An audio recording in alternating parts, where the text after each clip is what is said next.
खुलुमबाय NBNN रादाबाव बयखौबो बरायबाय।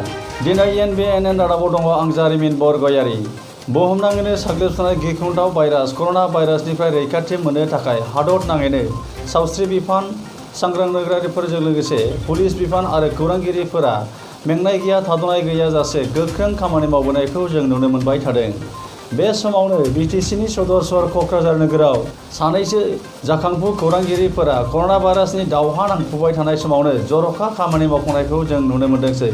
बिथांमोनानो जाहैबाय आसामनि इलेक्ट्रनिक मिडिया प्रतिदिन टाइम्सनि जाखांफु खौरांगिरि रिनय बसुमतारी आरो निउज लाइभनि भिडिअ जार्नालिस्ट सानसुमै बसुमतारी। बिथांमोनहा बुहुमनाङैनो कर'ना भाइरासनि गोहोमाव देहाखौ राफोद आरो सांग्रांथि लाखिनायनि थाखाय बिथांमोना सानफ्रोमबो एक्सारसाइज खालामनायखौ जों नुनो मोनदों।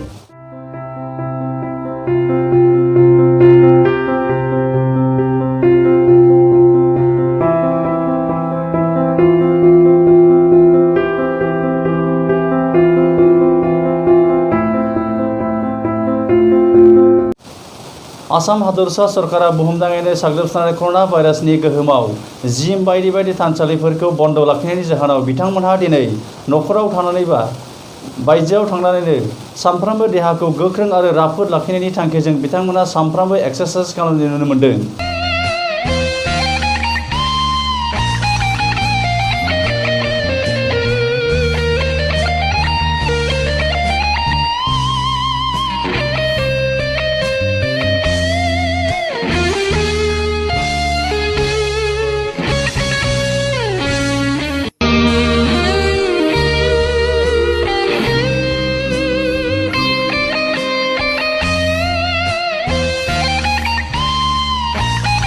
बुहुमनाङैनो साग्लोबसारनाय कर'ना भाइरासनि गोसारनाया आथिखालाव आसामावबो बांबोबाय थानाय नुनो मोनदों।